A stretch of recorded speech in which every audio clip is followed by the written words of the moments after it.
MP కుటుంబాన్నే kidnap చేస్తే ఇంకా సామాన్యులకు రక్షణ ఏముంది, వాళ్ళు ఎంత ఇదిగా ఉండాలి.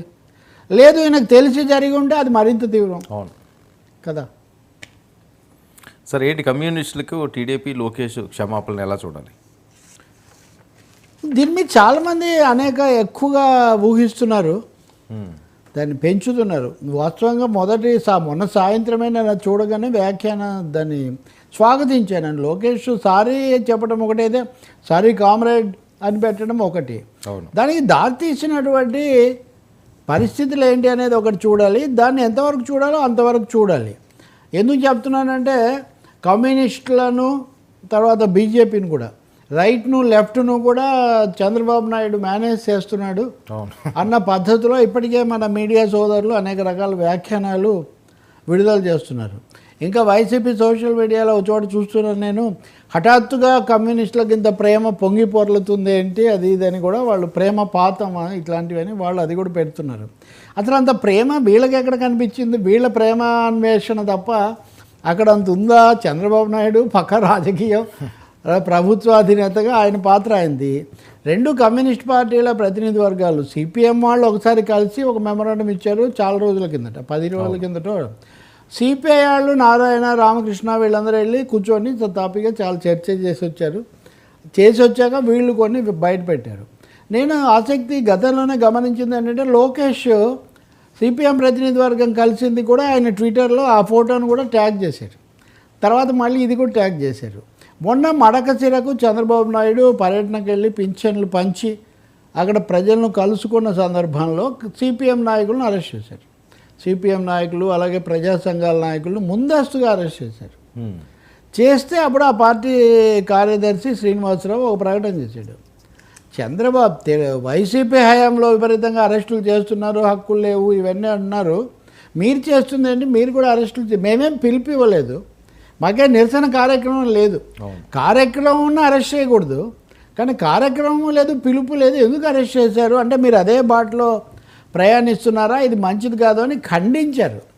అంటే ఇక్కడ వాళ్ళు ఖండించారు, ఇందులో ప్రేమ ఏం లేదు, మా వాళ్ళని ఎందుకు అరెస్ట్ చేశారని ఖండిస్తే లోకేష్ అప్పుడు సమయానికి జోక్యం చేసుకొని ఆయన ట్వీట్ ఎక్స్లో ఆయన పెట్టారు, సారీ మన్నించండి కామ్రేడ్స్.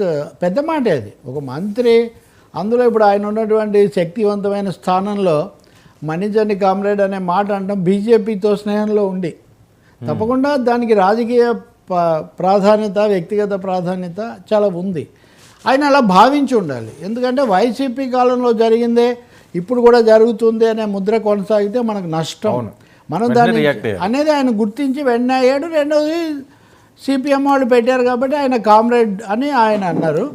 పాత అలవాటు ప్రకారం పరదాల చాటున వెళ్ళిన ప్రకారం ఇలా చేశారు పోలీసులు, మేమైతే అలా చెయ్యమంటూ ఒక మంచి మాట అన్నాడు ఆయన. నిరసన తెలిపే హక్కును మేము గౌరవిస్తాం, ప్రజాస్వామ్యంలో నిరసనలు తెలపడానికి హక్కు ఉంది, అంటే అందులో ఒకటి ఉంది, నిరసన తెలిపే పనులు జరగవచ్చు, మీరు నిరసన అయితే తెలపొచ్చు అని కూడా ఆయన దాంట్లో చెప్పారు. దాన్ని వాస్తవంగా మొట్టమొదట స్వాగతిస్తూ నేనే వ్యాఖ్యానించే వాస్తవంగా. అది అయిన తర్వాత అది అలా పెరిగి నిజానికి కమ్యూనిస్టులు అప్పటికేం పార్టీలుగా వాళ్ళు ఏం స్పందించలేదు, చూసి ఉండరు కూడా తర్వాత కదా. రెండవది రెండు వేశారు ప్రజాశక్తిలో, మీరు మీకు అవి చూపిస్తాను కూడా, రెండు ప్రకటనలు పక్కనే వేశారు. ఆ మొదటి ప్రకటన వాళ్ళు ఏమో ఉపసంహరించుకోవాలి, అంటే ఈయన ఇది వచ్చింది కదా అని, ఇదిగోండి అదే మీరు వేస్తుంది, ఇదిగోండి నిర్బంధ చర్యలు విడనాడని సిపిఎం ప్రకటన, మమ్మల్ని మన్నించండి కామ్రేడ్ అని లోకేష్ ప్రకటన.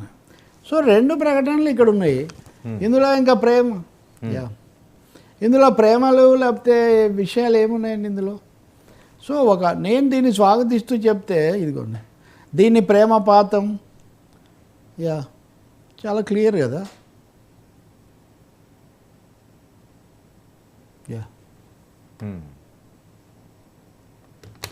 పర్లేదు ఇదేలా ఒకసారి. కాబట్టి దీన్ని మరీ తెగలాగి ఒక ప్రభుత్వము, ఆ ప్రభుత్వానికి సంబంధించిన కీలక మంత్రి మేము పొరపాటు చేసాము ఇలా అరెస్టులు చేయమని చెప్తే అది మంచిది, అని ఎవరైనా అనుకుంటారు కదా ప్రజాస్వామ్యవాదులు. రేపు నిజంగా అరెస్ట్ చేస్తారా లేదా, రేపు నిజంగా ఏదో జరిగినప్పుడు అప్పుడు స్పందిస్తారు. మూడవది వీళ్ళు ఖండిస్తే ఆయన స్పందించాడు, కానీ ఇదేమీ సానుకూలంగా ఏదో లావాదేవీలతో వచ్చినటువంటి ప్రకటన కాదు. దీని మీద కామెంట్స్ చేసేవాళ్ళు దేనికి స్పందిస్తున్నారు, దేనికి విమర్శిస్తున్నారు నాకు అర్థం కదా. నా దాని దగ్గర కూడా అనేక మంది కామెంట్స్ పెట్టారు. ఇది స్పందించినప్పుడా మీ మీద కామెంట్స్ నా మీద అంటే మీరు ఏంటి అప్పుడే అయిపోయిందా, లేకపోతే ఇంకొకట వాళ్ళకి తెలియకుండా చేస్తారా, లేదా ఎందుకైతే మీ ప్రకటన వచ్చాక ఆయన ఖండించండి అని పెట్టారు. పెడితే దాని మీద అంత ప్రేమ ఇప్పటికిప్పుడు పుట్టుకొచ్చిందా ఇవన్నీ అంటే, ప్రేమ ఉందనే ఆయన చెప్పలేదు, వాళ్ళు చెప్పలేదు. ప్రజాస్వామ్యంలో నిరసన తెలిపే హక్కు ఉంటుంది. అరెస్టులు చేయడం పొరపాటు, గతంలో అరెస్టులు ఉన్నాయి, మా పద్ధతి అది కాదని చెప్పాడు. ఇప్పటికైతే స్వాగతించాలి కదా. దీంట్లో రెండో అభిప్రాయం ఏముంది? ఇంకా మూడోది, దీని ఆధారంగా ఏదో పెద్ద రాజకీయం జరుగుతుంది. అసలు బీజేపీ కమ్యూనిస్టులు ఇద్దరు కలిసి ఒకటే దాంట్లో ఉండడం సాధ్యమని అనేవాళ్ళకి అసలు ఏమన్నా రాజకీయం కనీసంగా ఉందని మనం అంటామా? కానీ అలా జరగాలని సిపిఎం వాళ్ళది చెప్తున్నారు. ఏమని? కేంద్రంలో అంటే బీజేపీ డామినేషన్ ప్రభుత్వం, మీరు అక్కడ ఏం చేయలేకపోవచ్చు. కానీ రాష్ట్రంలో బీజేపీ చాలా తక్కువ కదా, కాబట్టి తెలుగుదేశం విడగొట్టుకోవాలి అని వాళ్ళు చెప్తున్నారు. అప్పుడు ఏమన్నా విడగొట్టుకుంటే అది వేరే విషయం, కానీ ఇది అమలు జరగాలని కోరుకోవాలి. లోకేష్ చెప్పింది అది ఎక్స్తో ఆగిపోకుండా నిజంగా విధానాలు లేకుండా చేయాలి.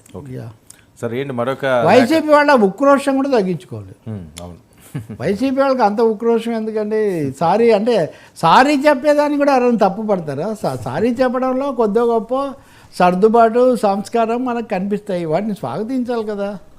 ఇంకెవ్వరు తెలుగుదేశం గురించి కళలో కూడా ఏదైనా జరిగినా కానీ ఒక్క మంచి మాట కూడా మాట్లాడకూడదు. ఎప్పుడు మాలాగే చిట్టపట్లాడుతూ ఉండాలి, శాపనార్థాలు పెడుతూ ఉండాలంటే ఎంత పెడతారని సందర్భాన్ని బట్టి చేస్తారు. మీ సంక్షేమ పథకాలు బాగానే ఉన్నాయని అందరూ అన్నారు కదా. కాబట్టి సహనము కూడా ఉండాలి, నేర్చుకోవాల్సిన కూడా అవసరం. మనం ఎందుకు ఇలా చేయలేదని ఆత్మవిమర్శ చేసుకోవాలి ఇప్పుడు నిజానికి వాళ్ళు. సరే ఏంటి, ప్రభుత్వానికి మాజీ ఎంపీ హరిరామ్ జోగి గారు మరొక లేఖ. ఈ సౌభాగ్య పథకాన్ని అమలు చేయాలని డిమాండ్. నిరుద్యోగులకు తోడ్పాటును అందించే పథకం అన్న మాజీ ఎంపీ సూపర్ 6తో పాటు ప్రాధాన్యత ఇవ్వాలని డిమాండ్. ఇంక వదలరా ఈ లేఖల్ని అని ఇక్కడ రెండు ఉన్నాయి. ఒకటేమో మనం హ్యాపీ, చాలా రోజులుగా మీకు హరిరామ్ జోగయ్య లేఖలు లేవు. ఎన్నికలకు ముందు అప్పుడు మనకి ఎప్పుడు హరిరామ్ జోగయ్య లేఖలు, ఆయన సూచనలు, అంటే ఆయన అప్రకటితమైన, అనధికారికమైన, అనాహ్వానిత సలహాదారు. ఆయనకేమో ఎవరు ఆహ్వానించరు ఆయన, కానీ ఆయన మటుకు సలహా లేఖలు రాస్తూనే ఉంటారు. అవి కూడా పవన్ కళ్యాణ్కు. పవన్ కళ్యాణ్కు దగ్గరగా ఉన్న వాళ్ళే కలుసుకోవడానికి లేనట్టుగా ఆయన పనిలో మునిగిపోయినాడు. ఇప్పుడు ఈయన పెద్ద పెద్ద లేఖలు రాస్తే ఇవన్నీ చదువుతాడని నాకైతే సందేహమే. కాకపోతే ఈ లేఖ రాయడంలో కూడా చిన్న లిటిగేషన్ పెట్టాడు ఆయన. ఆ లిటిగేషన్ ఏంటి? ఎంతసేపటి తెలుగుదేశం వాగ్దానాలే అమలు చేస్తున్నారు కానీ జనసేన వాగ్దానాలు అమలు జరపడం ఏంటి అని. అంటే మిత్రభేదం అనుకోవాలా, లేకపోతే దీన్ని జనసేనకు తెలుగుదేశంకు మధ్యలో ఈయన చూస్తున్న తేడా ఏంటి? 3 పార్టీలు కలిసి ఒక కూటమిగా ఏర్పడ్డాయి. ఆయన ఉప ముఖ్యమంత్రి. ఇవన్నీ ఆయనకు తెలియకుండానే అవి అమలు జరుగుతున్నాయా? సౌభాగ్య పథకము, వీటికే నిధులు లేవు, సూపర్ 6కే తగినన్ని నిధులు లేవు, నాకు భయపెడుతున్నాయి సూపర్ 6 అని చంద్రబాబు నాయుడు స్వయంగా చెప్పారు, శ్వేతపత్రాలు ఇచ్చారు. చూసారా, అప్పుడే వెనక్కు తగ్గుతున్నాడు.